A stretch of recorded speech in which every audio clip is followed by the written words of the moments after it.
పేద బడుగు బలహీన వర్గాల కోసం చదువు అవసరమని చెప్పి భారతదేశంలో మొట్టమొదటిసారి మహిళలకి పాఠశాల ప్రారంభించినటువంటి మహోన్నత వ్యక్తి మహాత్మా జ్యోతిరావు పూలే.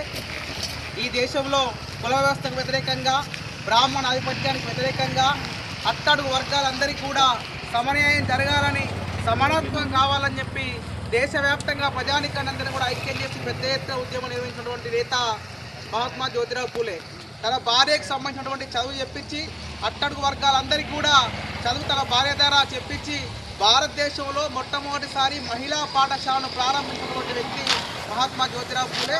అతని యొక్క ఆశయాలు కొనసాగించుకోవడం కోసం ఈరోజు అతని స్ఫూర్తితోటి అతని జయంతికి సంబంధించి కూడా పూలతోటి ఘనంగా నిర్వహించుకోవడం జరిగింది. రానున్న కాలంలో అట్టడుగు వర్గాల్లో ఉన్నటువంటి వాళ్ళందరికీ కూడా రాజకీయ సమానత్వం, ఆర్థిక సమానత్వం, సామాజిక సమానత్వం సాధించడం కోసం మహాత్మా జ్యోతిరావు పూలే ఆశయాల కోసం ముందుకెళ్తామని చెప్పిన సందర్భంగా తెలియజేస్తా ఉన్నాను. సంపత్ పరల్లా.